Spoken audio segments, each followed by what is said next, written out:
Mani reconstructive surgery ama maxillofacial surgery, nimesema vizuri? Yes, sawa sawa. Kuna wale ambao huwa wanadhania kuwa mtoto akizaliwa hivyo ama mtu akiwa hivyo ni uchawi. Asante sana kwa kuniwait hapa kuja hapa kwa studio leo.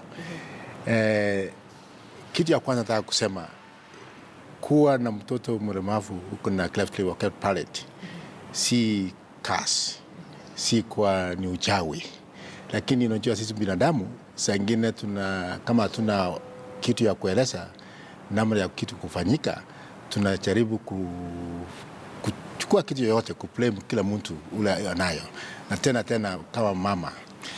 Wacha nieleze kwanza cleft lip cleft palate kwa Kiswahili mdomo umelemaa, hapana kuja pamoja.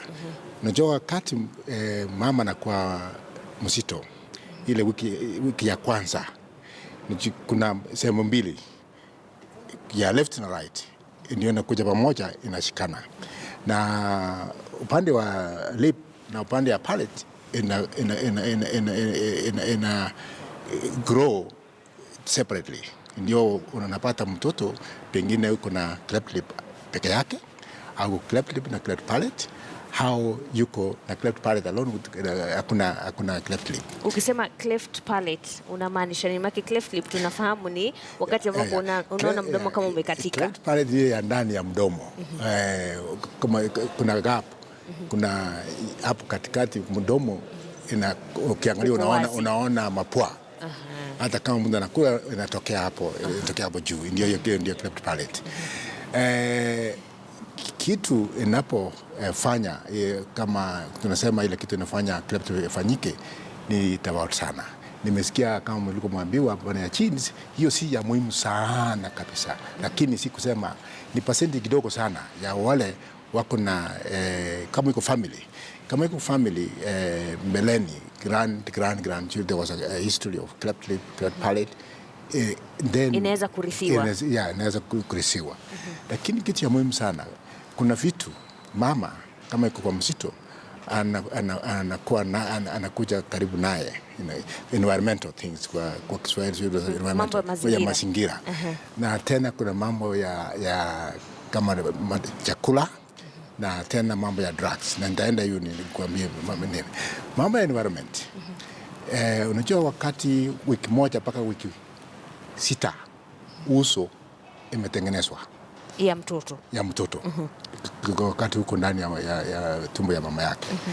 Na hapo ndio wakati hiyo viini kama hiko, kama for example, kama mama anakunywa pombe au mama anakunywa sigara, hiyo sigara ikienda kwa ndani ya mwili wa mama, inaenda inazuia mahali ile cells inakuja pamoja, inazuia kukuja pamoja. Kwa hivyo hapana kuja ikasikane katikati. Na tena tumepata kwamba kama hapa nchi yetu ya Kenya, unajua watu wengi walikuwa wanakaa kwa nyumba kidogo sana. Hapo ndio huko moshi ile moshi ya jiko, ya makaa, ya kuni, na watu wanalala tu na saa ingine kama mama iko na msito, walikuwa wanapata hiyo cleft lips and cleft palates. Lakini kitu ya muhimu sana ile natengeneza hapa ni mambo ya nutrition. Malnutrition, lishe bora. Lishe bora. Kwa maana watu wengi sana kwa huko mashambani hawana chakula ya kutosha. Ile chakula iko na ile kunaita kama folic acid, ile kama iko na vitamin A, ile vitu ya kuzuia ili inatengeneza cells inafanya vizuri. Na mijini kuna kina mama wakienda katika kliniki wakiwa wajawazito wanapatiwa hiyo folic acid unayosema, lakini wale ambao wako mashinani, kuna vyakula gani ambavyo wanaweza kula ambayo inaweza kuwapa hayo madini ya folic acid? Wakati tunaenda hapo mashinani, kila wakati tunaona ni vigumu sana, kwa maana chakula ile wako nayo hapo ina hiyo vitu.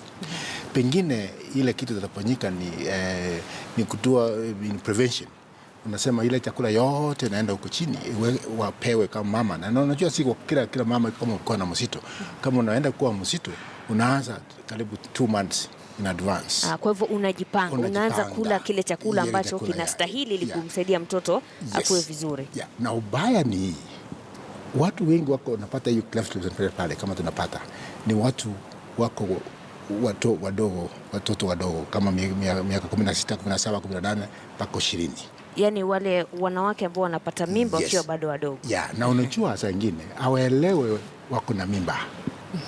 Ile siku ya kwanza ukisikia wanataka kutapika au unasikia namna gani wanasema pengine ni malaria, unaenda kwa kiosk unapata dawa. Hiyo ndio hiyo dawa mlikuwa mnaambia kama anakunywa hiyo dawa, saa hiyo ina affect mtoto kumea vizuri kwa tumbo ya mama yake. Na tena wengine wanasema sitaki kuwa mnono sana, kuli chakula. Na hii inawafanya sasa wana staff, si yeye peke yao na mtoto. Ikifika mwezi mmoja au miezi 2, 3 kwa sasa wanaona kwa kumbe nilikuwa mimba. Sasa damage imekuwa imepatikana. Na kitu kingine tena ni madawa, ile madawa kama ya epilepsy, ile ya kifafa.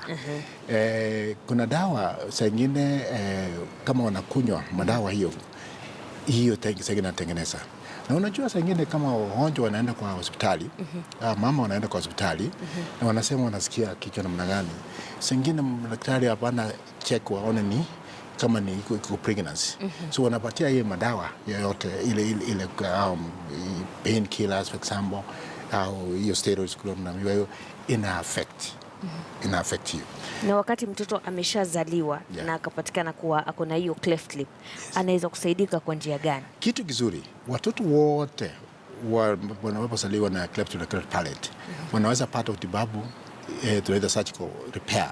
Inakuwa timamu kabisa, na ataanza kuwa anakuwa mkubwa, na hata sengine yeye anakuwa hata atakuwa minister, atakuwa hata kitu, hakuna kitu inamzuia.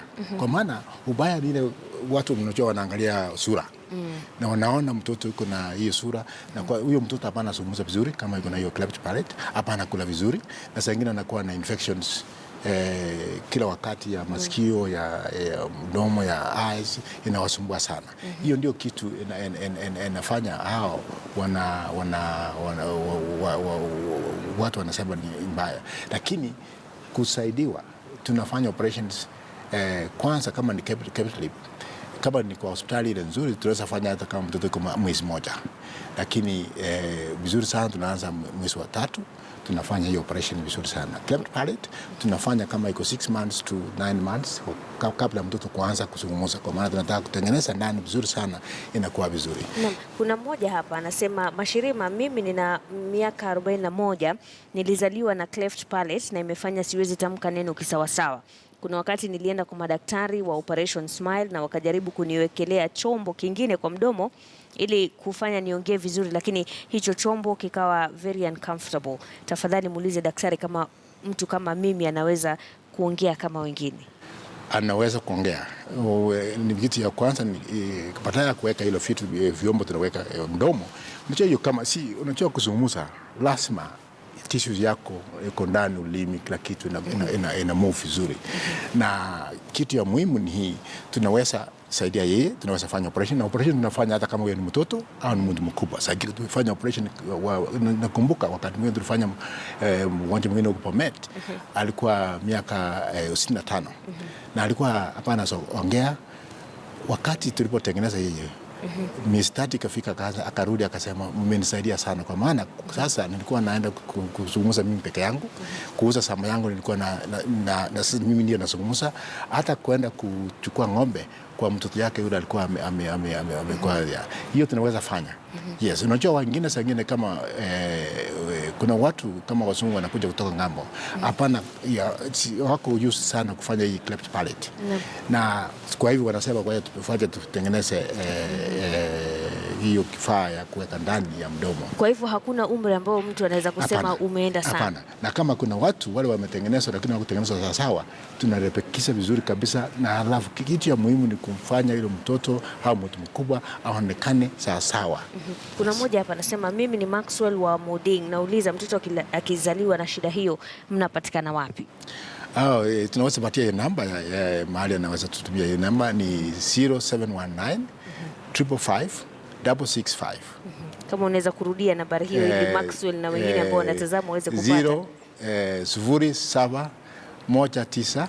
555 666 62 na 5 mwishoni. Umepata nambari hiyo Maxwell, na matumaini kuwa umeipata namba hiyo. Mwingine hapa anasema, daktari, tangu niwe mtoto ulimwengu umekatika sana na sijui shida iko wapi. Je, hiyo inafungamana na cleft lip ama ni tatizo lingine tofauti? Na unajua mdomo, ile kitu yote inafanyika mdomo, lazima watu wengine wanafikiri ni hiyo.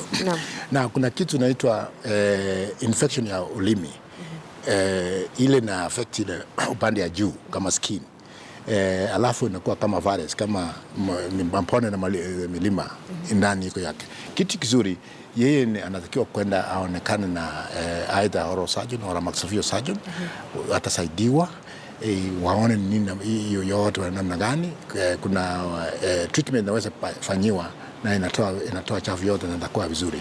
Na ubaya ya kuacha hivyo, inaweza kuwa kama anakula kitu iko sawa, anaweza sikia mbaya, na saa nyingine kama pengine anakula vitu vingine, kwa maana ile cells mahali iko si vizuri sana, anaweza kuwa inamletea matatizo makubwa kama kuwa na tumor ya ulimi. Kuna mmoja hapa anauliza, kina mama wasiovuta sigara wanaweza kuzaa watoto walemavu? Kitu si kusema wale peke yao wanakunywa sigara ndio nilisema tumepata kwamba chances ya mtu kupata mtoto kuwa na cleft lip palate ni kama wewe kama unakunywa pombe na sigara. Kwa maana hiyo kama inaingia kwa mwili yako, hata ndio sababu kwa maana unakunywa pombe unaanza kulegea uende vizuri. Hata cells ya body inafanya hivyo. Hapa inafanya sawa. Na tena kitu kingine, umeona hii magari kama kuku kwa barabara. Kuna magari yanatoa musi mbaya sana. Na sijui kwa nini hii magari inalisiwa kwa maana kama wewe uko pregnant na uko nyuma yake, inakuachia hiyo unakunywa hiyo. Na hiyo inaweza si hata kama wewe hapana kunywa vitu, kuna vitu vingine tena inaleta hiyo. Kama nimesema chakula mbaya au dawa, au kuna hiyo genetics tulisema kifamilia. Ile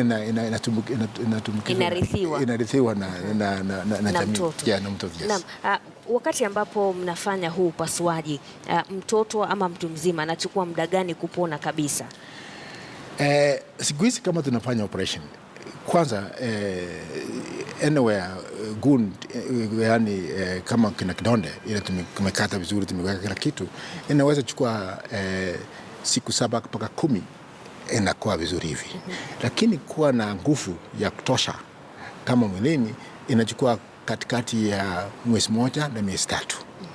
Kwa maana kwanza inaanza kuwa na ngumu, alafu inakuwa soft, alafu inaanza kufanya kazi sawa.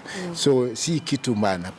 Palate tusangine inachukua kama wiki 2. Na ukiangalia uwezi chua kama huyu mtoto wao huyu mwana alikuwa na hiyo. Na tukimalizia, gharama ya kufanyia upasuaji huo? Gharama kama mtoto au mtu mkubwa kwenda, tuanze mali ya private hospitals. Private hospitals inaweza kuwa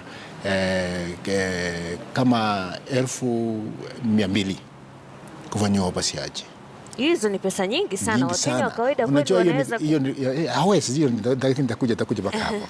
Na kama ni serikali sengine ni ile malipo inaliwa kama 30,000-50,000 shillings. Lakini uzuri tuna programs kama sisi tuko na programs, tunaenda kila mahali tunafanyia hiyo operations free of charge. Na bima zinasimamia operesheni kama hizo, ama hizi ni zile ambao wanasema ni kama plastic surgery ambazo hawasimamii? Hii si plastic surgery. Na unajua nilikuwa na hii operations inatakiwa kama for example NHIF iwe sponsor wa watoto. Kwa maana huyu mtoto akitengenezwa vizuri anaweza kuwa mtu mzuri mkubwa, anaenda skuli. Akienda skuli anaweza pata kazi, anafanya economy, kila kitu ni kwa sawa. Kwa hivyo pia NHIF na bima zingine zinastahili kusimamia. Asante sana Daktari Meshack Ong'uti ambaye ni mtaalam wa masuala ya kurekebisha tuseme ni hitilafu za kimaumbile haswa kwa mdomo na kichwa kizima kama alivyoeleza mwanzoni mwa taarifa hizi. Asante sana kwa kutazama. Ni matumaini yangu kuwa umeweza kujifunza mawili matatu kutokana na mada yetu ya hii leo kuhusiana na cleft lip. Naitwa Mashirima Kapombe. Tukutane